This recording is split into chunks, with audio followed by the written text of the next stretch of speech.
Welcome back to the Mental Dietitian Podcast. I'm your host, Ahren Lynch-Potter, and today's guest is Amanda Siebert. Hopefully I pronounced it correctly, your last name. Yes, you did.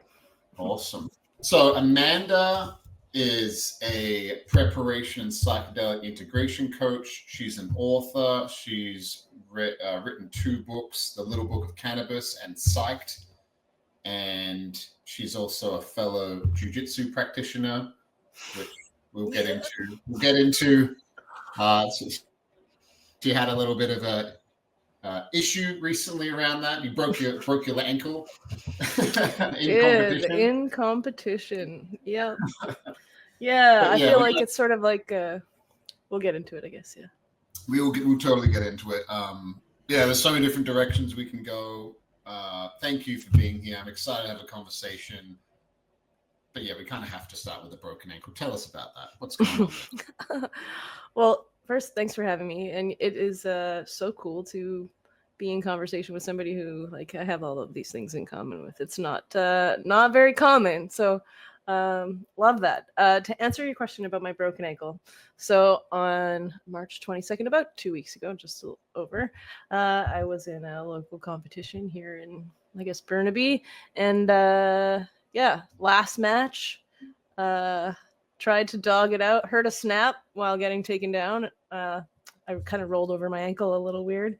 Someone said I zigged when I should have zagged. And I feel like that's kind of the best description of what happened, because it didn't really, like, I didn't think that it was broken. I was like, oh, maybe it's just sprained, whatever. Kept going and learned throughout the rest of the match that I couldn't put any weight on my foot.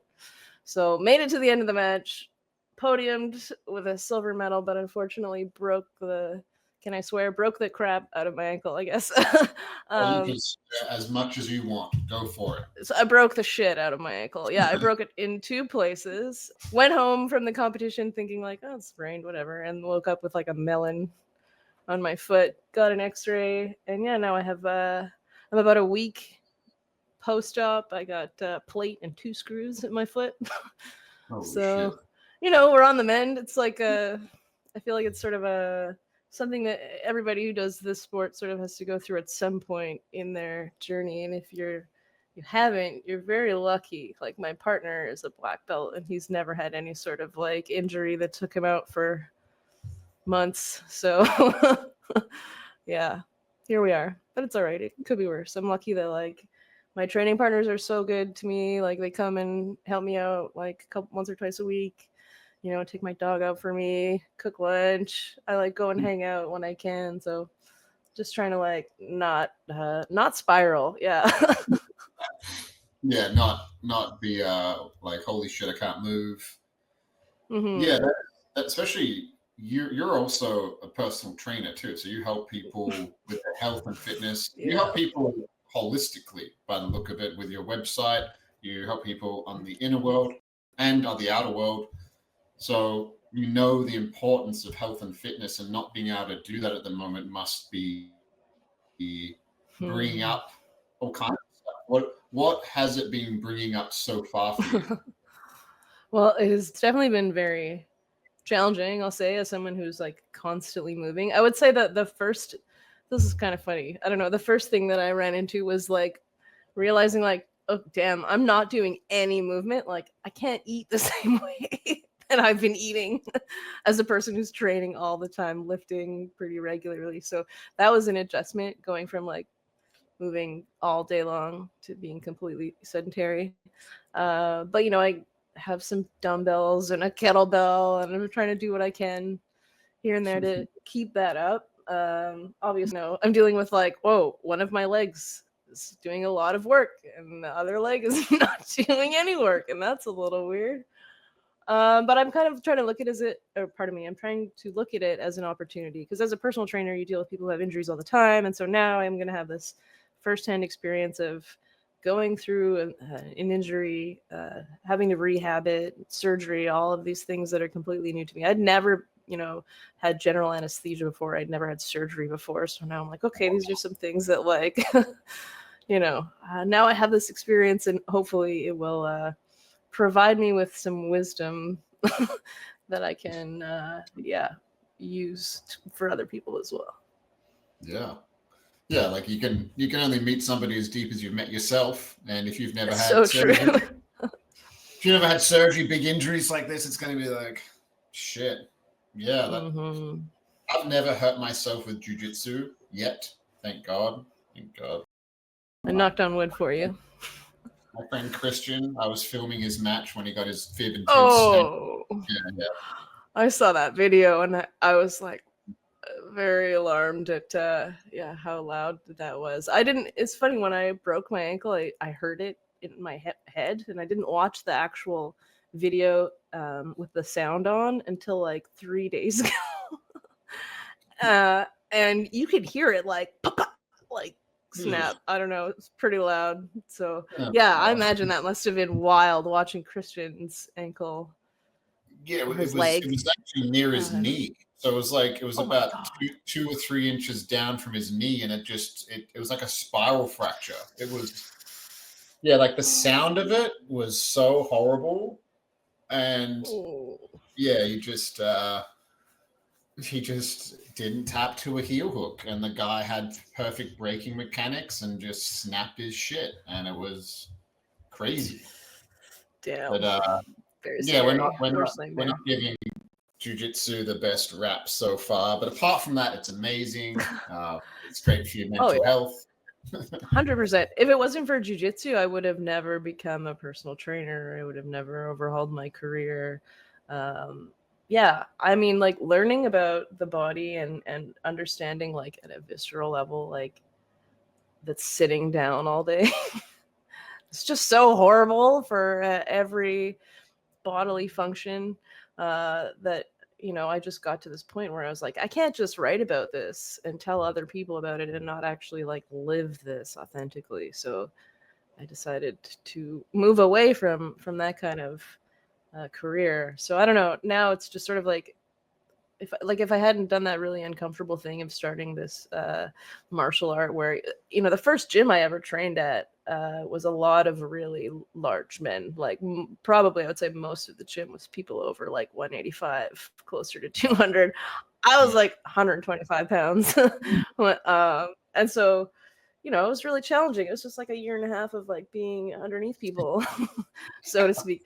But that really gave me a lot of strength to do things that I think I would have never done if I had not started jiu-jitsu. Plus, like, the friends. I always make this joke that, like, you can't not become friends with somebody when you're sweating into their eyeballs. Like, it's very close, So yeah, it creates this, like, I think violence is actually a form of intimacy, and it creates this intimacy 100%. with other people that is, like, I know for a fact that I could go anywhere in the world, and if I train somewhere for a week, I could probably have a friend and hang out with somebody outside of the gym, or maybe in a couple of days, which is amazing. That's what's so cool about jiu-jitsu. That's why I love jiu-jitsu so much. Totally, me too. Yeah, it's had such a profound impact on like everything that I do. So, I mean, obviously the broken ankle is a bummer, but it's like it's what I signed up for, Yeah, you mentioned that you wouldn't have been a personal trainer unless you had got into jiu-jitsu. What were you doing before you started jiu-jitsu? What were you doing as a job? Tell us about your past and tell us how you got to where you are today. Totally. So I used to work as a journalist. I started working at the Georgia Strait about 10, 11 years ago as just like a generalist straight out of college. I went to a technical college in Calgary to study journalism.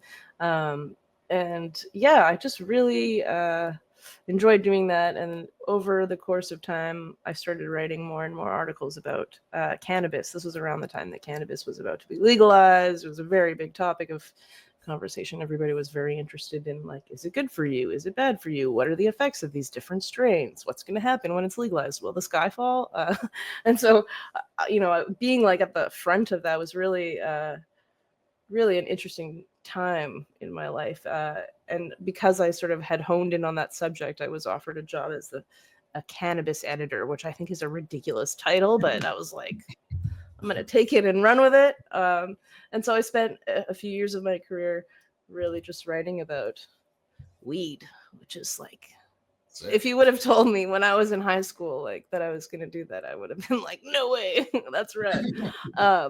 And so that job led to an opportunity. A local publisher approached me and asked me if I wanted to write a book about cannabis, because I had been writing a lot about the different health benefits that you can get from cannabis. I know that's a controversial subject, probably not in jiu-jitsu. I think most people are pretty warm, let's say, to that vice. But yeah, I wrote this book called The Little Book of Cannabis. It's small. I have a show you right here, actually. So it's a little book. You can probably read it in like 2 days if you're quick. And the premise is, that cannabis could be used in these different ways. So there's a chapter on like how to use cannabis to improve your mood, how to use cannabis for your sleep, for chronic pain. I talk about how to use it in conjunction with medication that you might be undergoing for cancer. So if you're going through like chemotherapy or radiation, using cannabis in conjunction with that. A couple of different topics as well. And so that was sort of the start of that. And then people started talking about psychedelics in the same way. And as a journalist, I jumped on that subject matter because I was very interested in that personally, but also like, for people around me. I had personally experienced the benefits of psychedelics in my life and had sort of made some changes. And then when this thing started to like blow up, I was like, okay, let's get in there. So I wrote another book about psychedelics, similar format, except rather than writing about like 10 different ways that psychedelics could be helpful, I wrote about 7 different psychedelic substances, and then talked about, the differences between them, how they can be used, the different cultures and scientific studies associated with different medicines and that kinds of thing. So that was sort of my focus for a long time, writing about cannabis and psychedelics.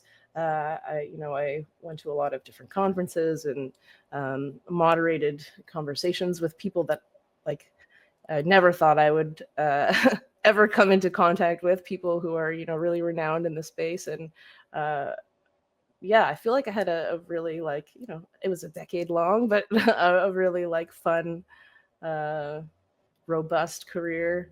And then I did Ibogaine. And and then this was after I had started jiu-jitsu. And it just became very clear to me that like I wasn't going to be a writer forever.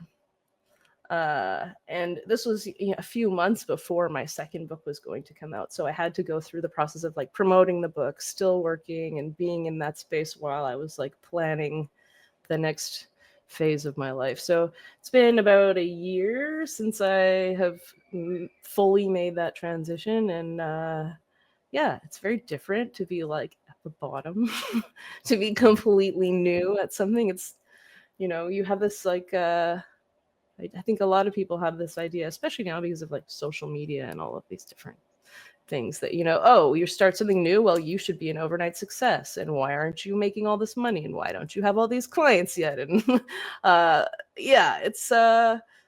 it's definitely a lot of work, but I'm really enjoying it. And I do feel like it's been worth the like work of going through the transition and the awkward, the learning curve and all of that stuff. So that's sort of where I got my start, I guess. Wow. Well, there's so many different directions I could go there. It sounds like, so did you do Ibogaine or did you do Iboga? Ibogaine. So Iboga, the root in its full form, Ibogaine, a single metabolite of the plant. Yep. Yeah. Cool. Yeah. So I did that at a place in Beyond, a place in Mexico called Beyond. Why did I say it like that? I'm not sure. Sort of, it was very lucky kind of how that all happened. I had actually gone on a trip to the desert with some different people in the psychedelic space, and one of them was the founder of Beyond, and we got along really well. And she invited me to come down to Mexico, and I was like paralyzed, but in my head it was like, say yes. And so I did, and I went, and it was actually about 3 years ago this time of year, on my birthday, funnily enough, around that time. And yeah, it just was sort of I had had a lot of different experiences with psilocybin and ayahuasca and MDMA, and it was sort of like, I don't know. I'm sure you've heard about this because you're a coach and you talk to a lot of people who go through the process of Ibogaine, that it's like this movie that shows you your life. And it sort of makes sense of like, oh, that's why this happened and that's why that happened. And this is why you're like this. And it's interactive in that you can like ask it questions and it will talk back to you. It's kind of snarky. Yeah. And when I came out of that, I was like, whoa, like everything has to change. And honestly, I wasn't afraid either. I think the most profound thing about Ibogaine wasn't like the experience itself. Obviously, it was beautiful and led to what happened afterwards, but it's those 90 days when you come home and you have this metabolite running through your body, nor-Ibogaine, this little piece of your trip, and it's sort of like guiding you through that period. And I think that's like such a, I don't know, that for me, that feature of that medicine is so valuable. Like I know that with other substances, maybe you come out of a mushroom trip or you come home from going to Peru to do ayahuasca, and it's so jarring when you re-enter your regular life because nobody around you has done that substance. They have no idea what even it's, that no frame of reference. And there isn't that like piece of the medicine in you in the same way that there is with Ibogaine, at least in like a measurable way. And so, yeah, I don't know, doing things like opening the fridge and having this sort of like force direct me what to like eat this, go for a walk. Like it was just sort of very guided. And that in that 3 months after Ibogaine, I was sort of able to cultivate that like lifestyle of really putting my health above everything else, above work, and then it like, yeah, I don't know. I just sort of, I would say that 3 years ago was probably the last time that I had done any sort of really profound medicine journey. And I wouldn't say that I'm like done. I'm using air quotes.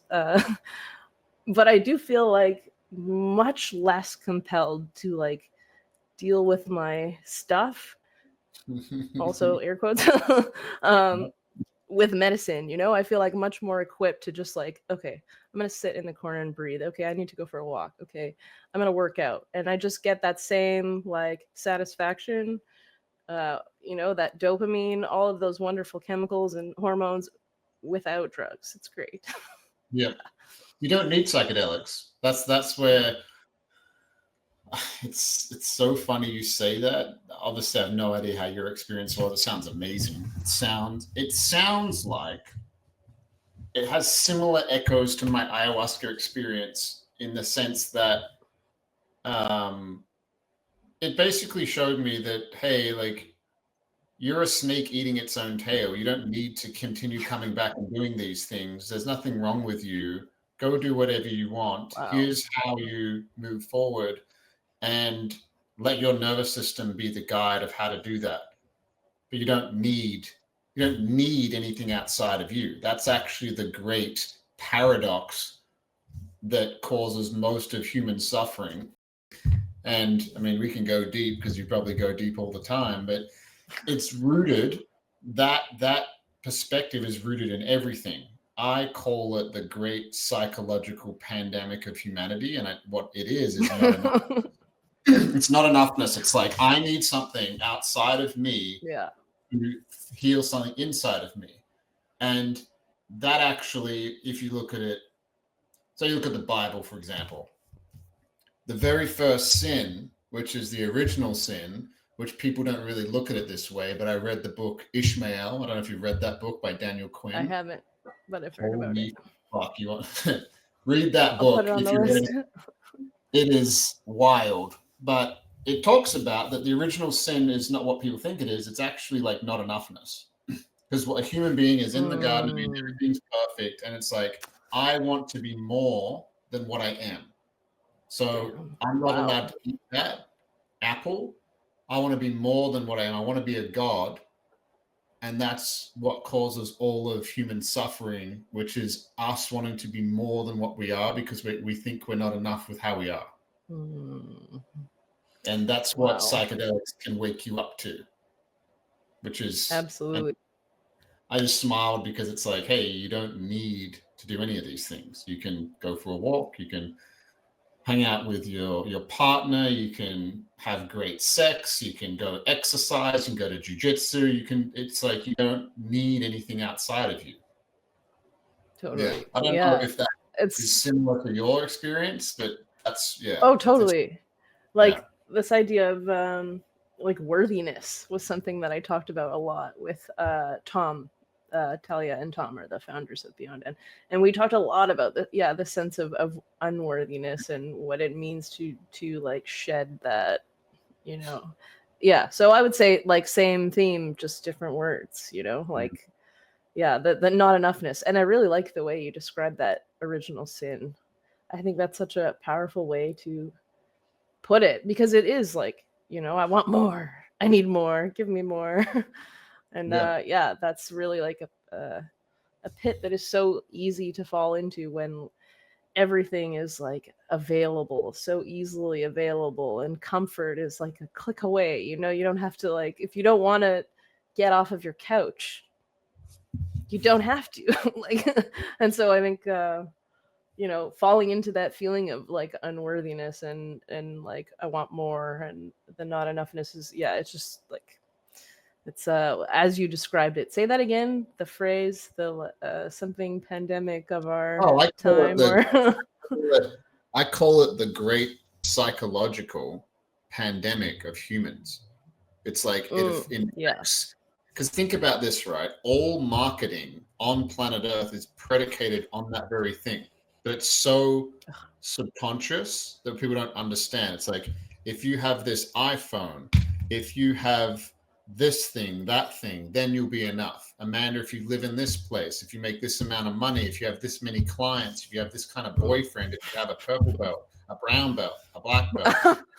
Love it. It's true. You know, like if you have this thing, this pair of shoes, this house, this car, this kind of relationship, all Instagram, all the comparison culture, it's all basically predicated on that. If I can make you feel through how I market to you like you are missing something, then, and sometimes people feel like they are missing something. Maybe they need some guidance, and maybe they do want to go after some things. But what if you're enough exactly how you are? Radical concept. But I think, like embracing that is like the freedom on the other side of that is pretty huge. Clutch. I would say pretty fucking sweet. Yeah, because freedom is not, I talk about it with my clients all the time. It's like, what do you want? And they tell me they want to make $1 million, or they want children, or they want to live a certain place, or they want this, or they want that. It's like, those are actually all feelings that you want to feel. And if you can understand that that feeling is available for you outside of achieving any of those external things, and you can access it anytime you want. It's like Peter Crone talks about, a child is an external manifestation which creates this deep love for that child, but that love was always inside of you. It's not like your body creates that when you have a child, if you do have a child. So where was that before? Like, did you have to have the child, or was it just dormant, and you can actually access these states within yourself without the external manifestation of making another human being? Wow. It's fascinating. Like, it's really, and when you start operating from that place and playing the inside out game versus the outside in game, which you just talked about, it sounds like that's what Ibogaine kind of did for you, of like, hey, This is how you got here. You can, obviously, by the sound of it, it sounds like you shed like almost an old identity around being an author and writing things like that. Are Like, you in my head? I was just thinking about how how this anyway. Wow. Yeah, identity. Sorry, yeah. please finish your question. I just had to jump in because that was wild. Yeah. So like what about that was no longer in alignment? I have to think about how I'm going to phrase this. Yeah, there was a massive like pulling apart of my identity, because after 10 years, a lot of my identity was wrapped up in being a journalist. You know, I felt like I was in a pretty good place. I felt like, you know, it's like, yeah, it was a lot of fun, and you know, I had gotten to connect with so many people on this like subject matter that is so taboo for a lot of people, and it was like I was in this little echo chamber. And that for me was when I like realizing like, oh yeah, I'm like in the middle of this, like you know, I'm like, you know, writing these headlines and talking to people about these things, and like, you know, part of this narrative, right? And there was something started to shift for me when, oh, how do I say this in like a concise way? I mean, part of the reason I became a journalist was because of like my passion for words and the words that meaning, or pardon me, the meaning that words have, and that like that didn't change. And then things started to shift in journalism where like I was being told like who to interview and what sort of narrative to tell, and you know, like words, you know, I would read things and like, you know, I would know that they weren't necessarily true. Like word choice would be kind of like, oh, my like editor red flags would go off. And that just would happen more and more and more and more. And then the AI thing started happening. And so many people I know like lost their jobs or got demoted or whatever, because like, why would you pay someone to write an article when you can go to ChatGPT and it spits something out for you in 30 seconds less, right? So yeah, just all of these factors started like making, like combining with like the Ibogaine experience, and it was just very clear that like I had to pull away from this. And in doing so, you know, it felt good, but it was also like jarring, you know, to like move away from something that was like had become comfortable, I would say. Yeah, so like pulling my identity apart around that was challenging, but I think very worthwhile, because like I'm not my job even now. Like yeah, I like to be, you know, in my body moving around. That's why I'm a personal trainer. It's why I do jujitsu, but that's not like my identity.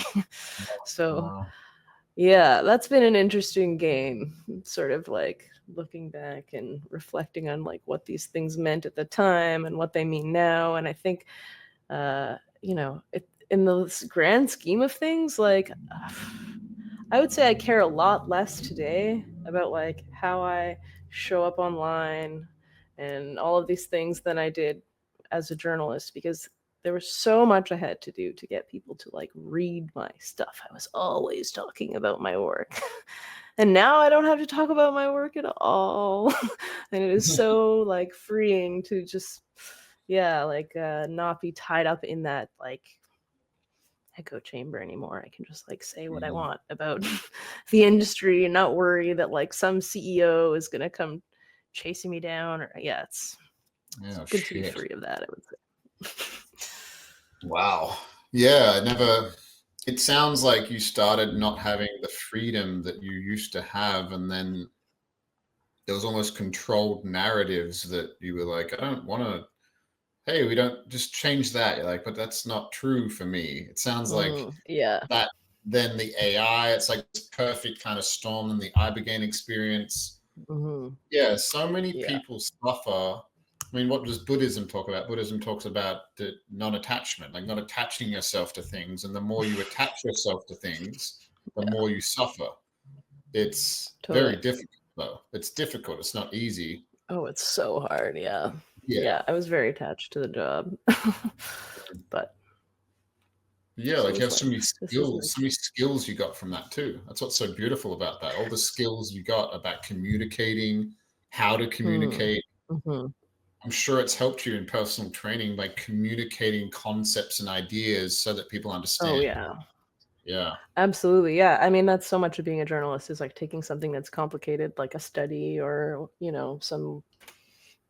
sometimes I wrote about the stock market and, taking some of that and translating it down for people. I think, it is so relevant for personal training because there are so many different concepts that, you can get really technical with people if you want to, if they're interested in that kind of knowledge, but like being able to explain it in a really simple way that doesn't like overwhelm them because you're already like giving them cues and advice on their nutrition and all of this other stuff. Like you don't overwhelm them with like the proper name of the muscle or whatever. Like if they're not into it, being able to have that like being able to simplify, I guess, is definitely super transferable. Yeah, it's been. I used to be a personal trainer, and some of the people that I worked with were kinesiologists, and I had a CanFit Pro certification, which was like a weekend course. And I was a better trainer than them. They had more knowledge than me, but a lot of them could not communicate what they wanted somebody to do. Be like, hey, I'll be like, hey, sit down on the toilet. They're like, oh, I can do that. But the kinesiologist couldn't break down that simple cue. That's the thing, the coaching cue. They had a really hard time with it, some of them, even though they had all the knowledge and had all the options to help people, but they couldn't actually communicate it to the person. That's what's interesting about that entire field, which, like it's funny what you said about words. I feel the same way about words in the sense that I think words and the words we use are really important. And they're really important because they have so much. I have this book actually that my mum gave me. I don't know if I have it here with me. Oh, I do. I don't know if you've heard of this. It's called Consolations. And it basically says the solace, nourishment, and underlying meaning of everyday words. And it just has certain words in there and what they mean without people actually understanding what they mean. Like, it's fascinating. I would, love to read a book like that. That sounds great. I'd love to nerd out on like, where did that word come from? Is that person using it in the right way? Am I using it in the right way?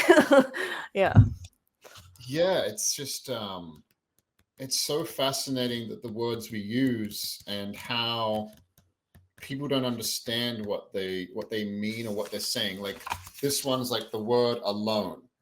I'll read the first paragraph. It's fucking fascinating.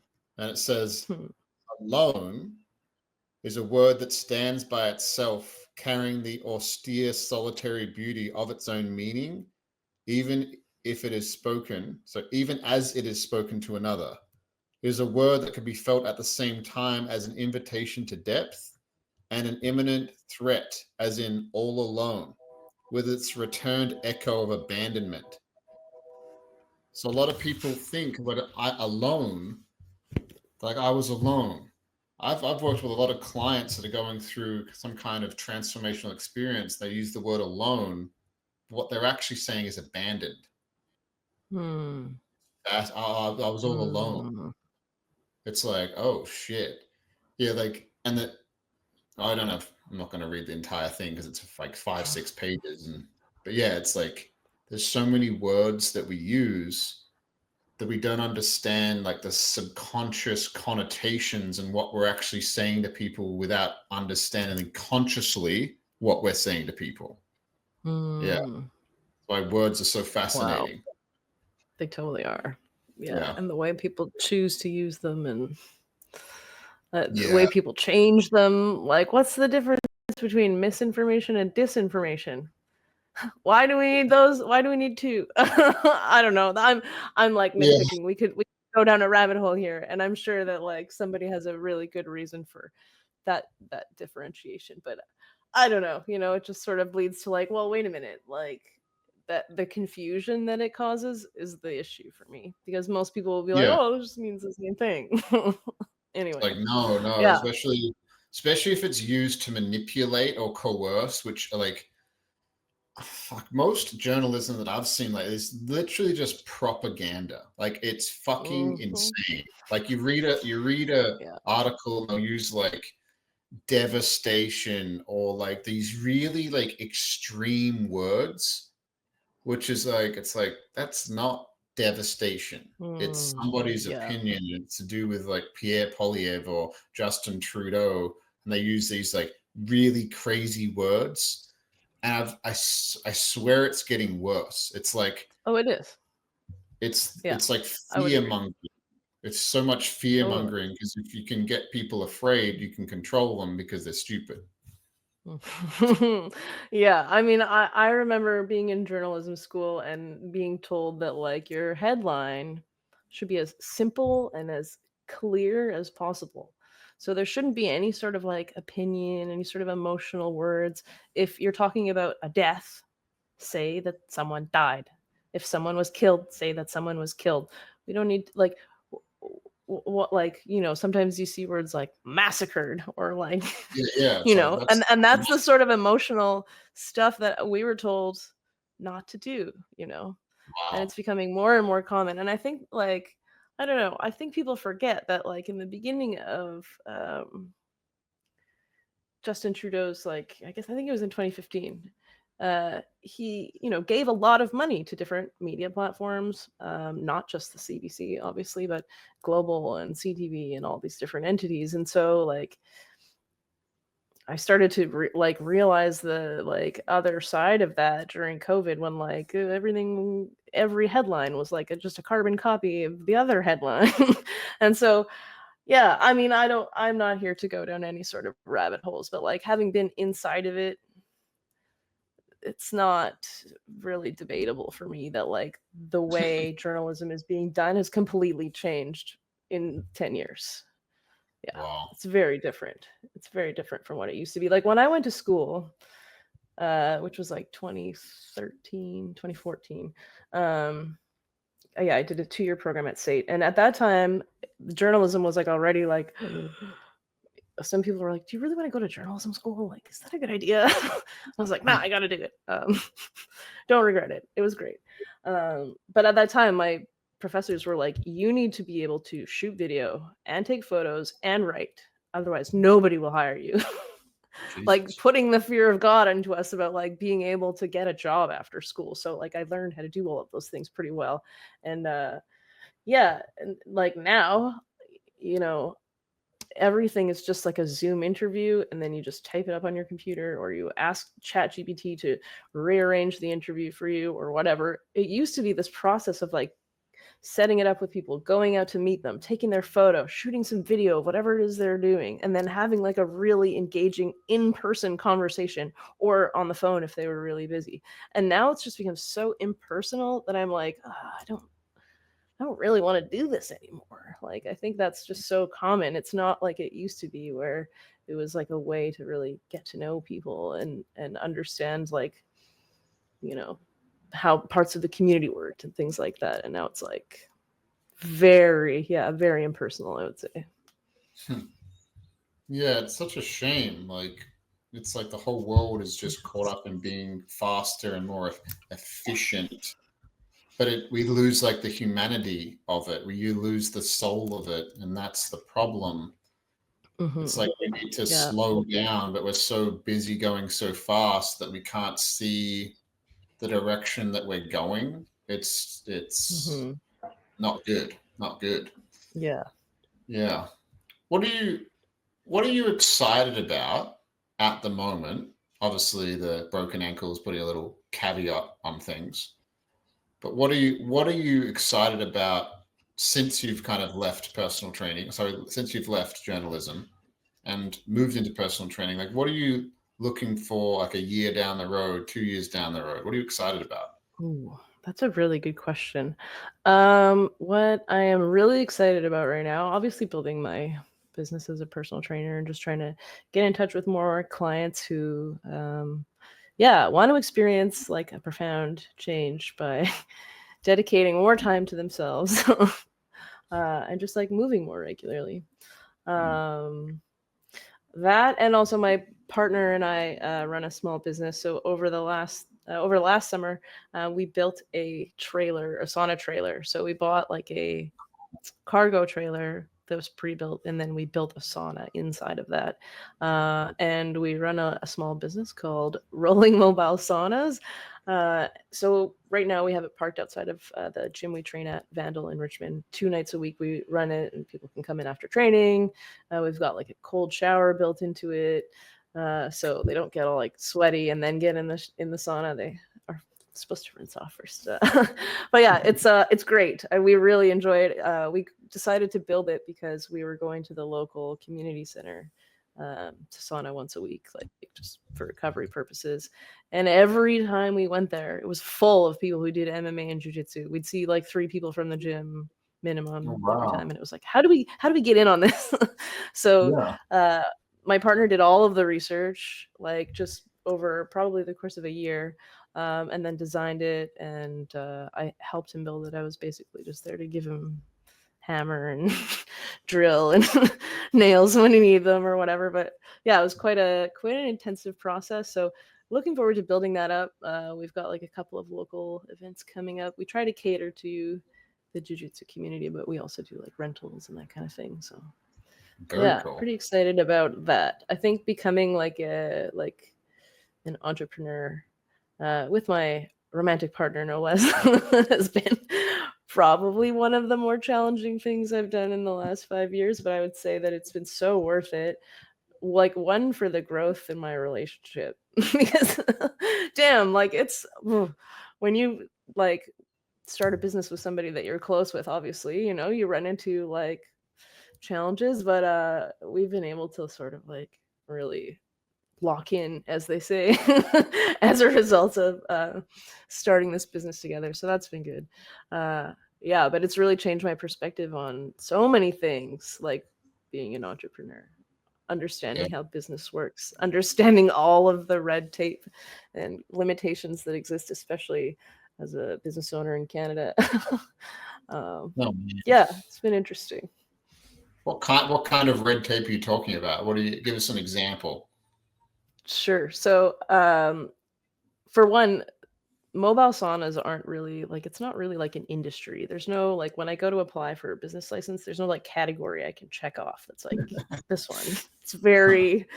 It's kind of a very emerging thing, I would say. And there are some existing mobile saunas in Vancouver, but yeah, they're all primarily operating with wood-fired stoves. So the thing about a wood-fired stove, anytime there's a fire ban, can't use it.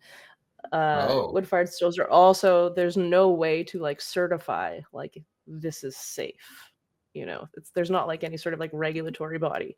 So my partner and I decided when we built our sauna to use a stove that uses propane, which is certifiable. And so we were actually able to get a business license from our local municipality, which is great. We're doing everything above board, but we have heard for people that like have decided to go the wood-fired sauna route, it's like the city is like quite sticky about where that can be parked and that kind of thing. Even for us, like we can't just go to like the beach. We can't go to like a local lake and just like set up and charge people money. We would have to get a permit to do that kind of thing. But we can operate on like residential properties and commercial properties. So yeah, we've thought about like collaborating with local groups to sort of get in on that like beach action or lake if we're out in, let's say, the Tri-Cities. But yeah, there is some sticky stuff around, like if we park the trailer somewhere, the truck may have to remain attached to it. Let's say if we're in like a public area, things that don't necessarily. Yeah, I would say we're pretty lucky. Like we were lucky that we were able to get a license and that kind of thing. But I know that part of the reason we decided to go the mobile route is because running a brick and mortar business and having to get permits and all of that stuff we wanted to avoid that. Let's put it that way. Yeah, no thanks. Yeah, saunas are something that I don't do enough of. They're amazing. I've actually been thinking about going down to Vandal for quite a while because one of my old training partners, Zach, trains there. And Zach and I originally started at GFT. Zach. That's awesome. Yeah, Zach's the best. He's a really nice dude. We started at GFT together. We got our blue belts. I think we got our blue belts the same day, which was really cool. Yeah. So I'm messaging him. I might go down to Vandal. It looks like it's really good no-gi. I train out of On Guard and I train at Factory Fresh. So they're the two gyms I go to. And nice. Yeah, I might even go down in the next couple of weeks. Is your partner come on a Tuesday? Tuesday, Thursday? Okay. Got it. For the sauna. Is they the best days to go? Those are just the days that we operate the sauna, but I would say yes, that would probably be the best day to go for class because we have the larger space in the downstairs mats, and there's an advanced class that starts at 7:00. It's pretty sweet. Yeah, I would definitely come Tuesday or Thursday. Awesome. I didn't know that you knew Zach. Didn't you and Zach compete against each other recently in a tournament? I was thinking about that. I was like, I've seen Ahren compete before. Who? Somebody from Vandal. I competed against a guy from Vandal, and I thought I snapped his foot with a toe hold. Oh Lord! It was an East Indian guy. Oh, Sahaj. Okay, yes, I remember now. Yeah. Yeah, it was cool. gross. Okay. Like it was gross. There's a footage of me doing it, and after he didn't tap, and it made this horrible snapping sound, and I was like, oh my god, I just broke this dude's leg. And he was like, it's all good, dude. Didn't hurt. He's pretty resilient. Yeah, super nice guy though. Like I really like that guy. We had a good match. He's good. Nice. He's technical. But yeah, it was gross. I was scared. I didn't like that feeling at all. Yeah, that's the worst. Ooh, yeah, rough. Yeah, but yeah, like. I wanted to kind of talk about this a little bit because I'm very curious about cannabis. I'm very curious about it because I've had a interesting relationship with cannabis myself where people don't understand, in my opinion, how powerful of a substance marijuana is. They don't have a clue. I've got to a place now where it's almost like it's like a psychedelic. Like some of the downloads I get are similar to psychedelic experiences, except for me, it goes away. It's almost like here it is, and then it will disappear like a mist, and I'll try and remember it and try and hang on to it, and it's gone. That's how it shows up for me. I also know that a lot of people, because I've meditated with cannabis, a lot of people abuse it. A lot of people use it because it takes your pain away.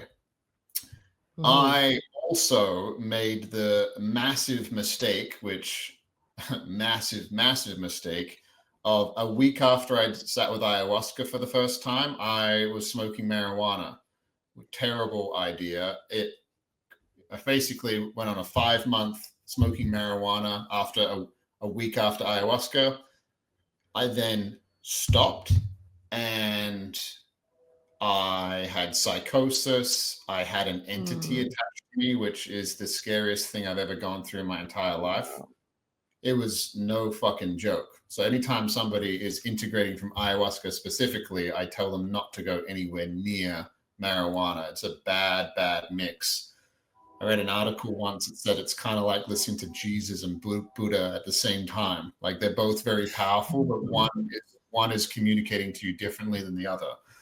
Yeah, like I've had a very interesting relationship with cannabis. I still use it every now and then, and I only like using it when I move my body. I really like using it with Jiu Jitsu. I really like with lifting weights. It's amazing lifting weights. But yeah, like tell us a little bit about, I mean, I'd love to hear your thoughts on what I just said, because obviously you know a lot Mhm. about it. I would say, yeah, I mean, I will agree with you that people do completely underestimate how strong and powerful it has become. If you're No. someone who grew up in the 60s or 70s and you smoke weed here and there, and then you go to the legal store now and decide to try it again, you might find that it's profoundly different. And yeah, I don't know that I am on board with that. I don't know if you've heard of something called cannabis hypermesis syndrome. So, No. if basically this is like an illness that can happen for folks who are consuming a lot of cannabis, particularly through dabs. So dabs or like cannabis oil or whatever extracts, whatever word you want to use. There's so much lingo. Um, it's basically like the most concentrated smokable form of cannabis that you can acquire. And if you're doing that all day, every day, nonstop, you can Google this and you can read about something called scromiting. So people will vomit and it feels like they're screaming at the same time. And it's like a nonstop side effect, like reaction that can happen if you get to this place where you've been using cannabis too much. Let's put it that way. Oh, I haven't heard of that happening with folks who consume flour. I don't know if there is a case or two of that happening, but I would say yes, that like uh, it is absolutely something that is misused, abused, um, and yeah, I think when that happens, you sort of lose the effect of how powerful it can be. It's almost like the more that you're consuming, the less effective it is. yeah. Yeah, and it's become challenging. I think for people who just like to use it and perhaps they're more recreational in their use, they're not, um, everyday users. These like products that have become, I don't know. I'm not into dabs, let's put it that way. I like No. to smoke a little bit of flower here and there. I will admit that during my broken ankle, cannabis has been uh, a welcome ally, let's call it that. Yeah. Yeah, But for I'm sure. not, I think that yeah, I'm sorry that you had that experience with it. And I've heard stories like that before that, like using it too early after a found medicine experience can lead to things like that. Unfortunately, it's not a guarantee that it will happen, but it's also like if you're in this really fragile state, you're integrating, you're like in that sort of kind of jarring period after you have this massive uh experience. I think that the veil is thin in that time, and so it's like you are sort of more exposed, raw. Mm. Um, yeah, and I would say that that's probably a really good thing to advise people to stay away from any sort of like really powerful substance, even caffeine. Oh, yeah. Um, Yeah. yeah, yeah. After like, especially something like ayahuasca. Um, Mm. yeah. I mean, for me, it's been an interesting journey with this plant because it got me through a lot of like really challenging times in my life. I've had periods where I wasn't using it. Um, and yeah, I see people abusing it and I'm like, and I see the denial around it too. A lot of people are like, oh, it's impossible, you can't be addicted to weed, no way. You can. But Absolutely. you can. I've seen it. It's a very real thing. And so uh yeah, I wish that it wasn't that way, but I also I get it. Like, and as far as what you were saying around movement and cannabis, I think that's a hugely underrated Amazing. combination. Is any Amazing. sort of like physical movement. Yeah, and cannabis. One of the things that I got to do a lot of as a journalist was talk to athletes, professional athletes, about their use of cannabis and psychedelics. And I guess that kind of also started this like, okay, I need to do something else with my life, talking about these professionals who are like using these plants in a profound way, but were like, training people and cornering like world champions and that kind of thing. Um, and in speaking with them and hearing about how they, you know, um, were able to get over a lot of really profoundly horrible experiences. Like one of the people I got to speak with was Ian McCall, Uncle Creepy. I've had him talking. I've had him on the podcast. I'm friends with him. Awesome. He's great. Yeah, he's so personable. Thinking that I was like, I wonder if she's talked to Ian. Yeah. Oh, totally. Ian and I are friends too. Another person I got to interview, and this is still something I'm like, pinch myself, can't believe it happened, was Mike Tyson. Oh, wow. On stage in Miami. I got to like hug the guy. I was like, wow, you're even bigger in real life. Talking to him about like how he was able to, get through wild periods in his life, like overcome, urges for extreme violence. And he was very open about it, like I think he described himself as a junkie for psychedelics, which I can't get behind the use of that terminology. But I would say that, yeah, like talking to people like that who have really like come full circle publicly with the help of cannabis and psychedelics was, yeah, probably the coolest part of what I got to do. Yeah, that's Ian McCall did the Being True to You certification at the same time I did. Mm-hmm. Oh, yeah. Sweet. So you were in his class. I was in his class. That's awesome. And then I did a podcast with him. Yeah, I know that one of his fighters, which I'm going to do a podcast at some point. His name is, what is his name? Bare knuckle boxing. He was a bare knuckle boxing champion. Mark the Shark? Mark the Shark. Mark Owen. He won that boxing championship the first time. He won it on 7 grams of mushrooms. Like he was on 7 grams of mushrooms. Oh, that's so hard to believe, but also not really. That would be like the closest to that I can imagine to like the Vikings version of berserkers, when they had berserkers and they would eat massive amounts of psilocybin, and they would be like, it's time to go to Valhalla, and they'd go into battle. Like fucking insane. That is.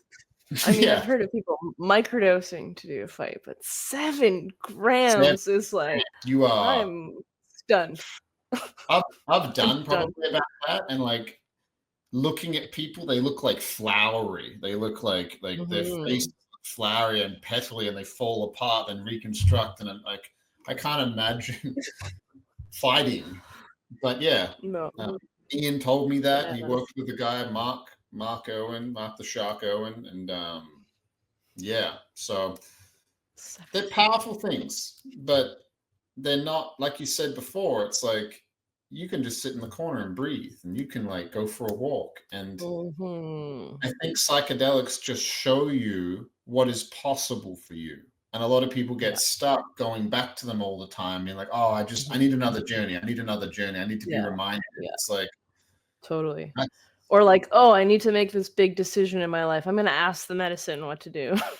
It's like, no, you've got enough medicine. Sit with yourself and figure it out. Yeah, I mean, I think that's definitely also been a huge part of becoming a personal trainer, and just like in general, working to spend more time in my body, is like realizing that I would go to these medicine ceremonies or be with people to use psychedelics, and every time there would be like 2 or 3 people there who were there every time. And when you had a conversation with them, it was like they were like looking through you, because they had been on so much medicine that I felt like, is this person even here, like in this room with me? I'm not sure. And I think we get, it's easy to get caught up in that cycle of like, oh, I had this massive, profound experience. Oh, now I feel like shit the week after. So I'm going to go back again and have this massive, profound experience. Oh, and now my serotonin drops and I feel like shit. And instead of having this like up and down roller coaster, it's like, can I cultivate a life that hangs around this zone? And then every day I'm doing a little thing that gives me like a spike. Like maybe I'm going to Jiu Jitsu. Maybe I'm working out. Maybe whatever it is, it's something that's good for me.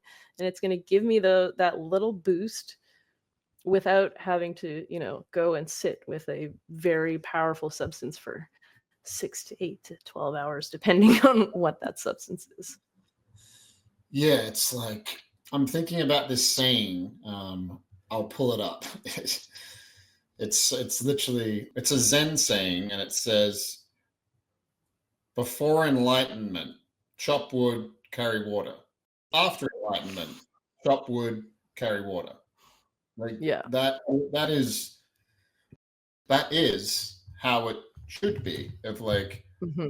have this crazy experience, see how your life and how you got to where you are, then you just go back into your life and you just. One of my teachers, Mark Correa, who's a dear friend of mine, he taught me that there's two ways that you can let go of something. And this is the first way, you let go of the thing. The other way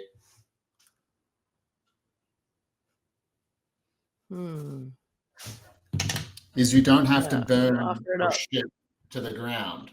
You can just hold it without having like white knuckling it and having so much attachment. And so I need this thing. You can just hold it and you're not letting go of it completely. And a lot of people, when they go into that psychedelic space, are like, my relationship isn't what it is. I'm working at some job I hate. I'm fucking fat, or I'm too skinny, or I don't love myself. And it's like, I gotta, like, they're like the recently saved Christian, but with like psychedelics.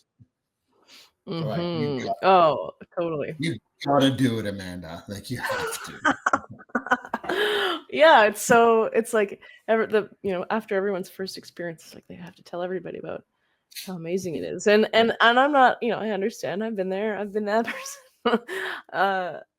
But yeah, I think looking at psychedelics as this like magic bullet is so not the thing to do.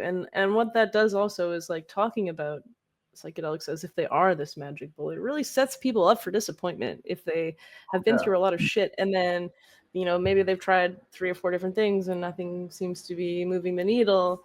If they put all their stock in a psychedelic journey and maybe they end up going somewhere where the practitioners are lousy or the setting aren't right and they have a shit time and they're like, oh, that doesn't work either, and I think yeah, it's really sad when that happens because there's so much potential, and it really is, I think, in the preparation and the integration period afterward that like where the magic is. Like you can do all the psychedelics in the world, but if you don't have like a plan for like leading up to that experience, at least a little one, and then particularly for afterwards, like you could just have a fun time. There's nothing wrong with that. But I think yeah, if your intention is to have this like profound shift in your life, then it's going to take a little bit of work, like you said, chop wood, carry water. It's so simple. I love that. It's beautiful. And yeah, the integration is the missing piece. I say it's like you just get high. There's nothing wrong with getting high. You can get high all you want. But if you don't integrate it into your life, then you're just pretending to do the work. You're just pretending. It can get caught up in ego where you're like, hey, Amanda, I love it when people are like, I've done 600 ayahuasca ceremonies. And I'm like, why are you such an arrogant fuckwit then? Yeah, like you clearly didn't get it. Yeah. Yeah. What is the best place for people to find you? I know people are going to listen to this and enjoy our conversation. Where can people engage with you? If somebody wanted to work with you in any sense, let's say it's integration or personal training or a mixture of both. I really like the idea of hybrid coaching, like trauma-informed personal training. Because that's what you can do, which is amazing. Where can people find you? What's the best way to interact with you? You can find me on Instagram at Amanda_Siebert. My website is just my name, AmandaSiebert.com. You can find out more about what I do there. And you're so right that like my ultimate passion is combining these two things together. So for example, right now I'm working with a client who's about to do Ibogaine. I'm helping him prepare for his journey. And also we're setting up like his integration period. So I'm going to help build him some introductory like personal training programming and that kind of thing, get him a plan going so that he can move more often. So it's not like one or the other. It's a little bit of both. Yeah, so that is definitely what I'm all about. I feel like such a large part of integrating the psychedelic journey is physical, is being in your body. And I think the more time you can spend being comfortable in yourself, through discomfort, through things like, I don't know, whatever your thing is, if it's jujitsu or running or whatever. Maybe in the beginning it's just sitting in the sauna and understanding that, oh yeah, I can do hard things. I can sit in here for 20 minutes and sweat and be uncomfortable. Okay, maybe now I can sign up for that 5K or whatever it is, but like giving people a habit that they can engage with that makes them feel good about themselves, that's like buildable. It's not just like, okay, I got back from my journey and now I'm going to just like, go for a run every day. Yeah, it's a little bit more, when there's nothing wrong with that, but it's a little bit more, intentional, coming back to that word again. Yeah, than that. Beautiful. Yeah. Beautiful. Yeah, I think that the term hybrid coach is something my friend Jeff Darlin came up with, and he owns a gym in Victoria called Tropos Fitness. It used to be Innovative Fitness, and he's in this space. He has the Being True certification as well, like a lot of people do. And he talked about like some of the biggest things that cause harm. Like, for example, when I was 21, 22, I'm training people, and when you squeeze somebody, whatever's inside them comes out, and you can physically squeeze them through exercise. All their stories, all their limiting beliefs, all the stuff that they believe about themselves will come out. I had grown women being like, should I get a divorce? I'm fucking 22. Like, I'm 22. I have no idea what I'm doing. And it's or somebody who's really overweight. For example, Gabor Mate, I'm sure you know who he is. Everybody knows, most people know who he is. He's the trauma guy. He says 33% of his morbidly obese clients have been sexually abused. And the reason why they're overweight is they developed this defense mechanism, which is the weight, because they hate being desired. So they will do the opposite because maybe they were desired as a small child, and the defense mechanism is the weight gain. Wow. If you've got young trainers that have done, like a weekend course, and they're working with people like that, I just feel like it's like, ugh. And that's what I love about you, is that you can combine these two worlds, and maybe we can riff on it more. Like, there's stuff around this that I've talked to a lot with people, because I also was a personal trainer, and then that you can actually really help somebody by embodying the lessons within their own body, retraining their nervous system through movement, and actually helping them if some kind of subconscious block comes up, and being able to work with them somatically through breath work, through trauma-informed coaching practices. And that's how somebody could really get massive amounts of change. And for you that are listening, that's what I believe Amanda can do. If you're interested, I would reach out to her. Do you work with people online as well as in person? Yep. So most of my clients are online. A few of my clients are in person as well. Perfect. Yep. Thank you. Yeah, this has been such an awesome conversation. I really liked covering all of these seemingly disparate, but not really disparate ideas, and talking about jiu-jitsu and drugs. Yeah, great conversation. Thank you so much for having me. Thank you. And yeah, go follow Amanda, go to her website, and also read some of her books. I haven't read them yet myself. I want to. I'm going to go purchase them. Can you buy them anywhere, or on your website is the best place? Totally. You can buy them online on places like Amazon, but if you want a personalized copy, you can order them from my website, and I will send it to you myself and sign it and write a little note in it for you. Yeah, that's an option as well. Sweet. Thank you, Amanda. And for all of you listening, we'll see you next week. Cheers. Thank you so much.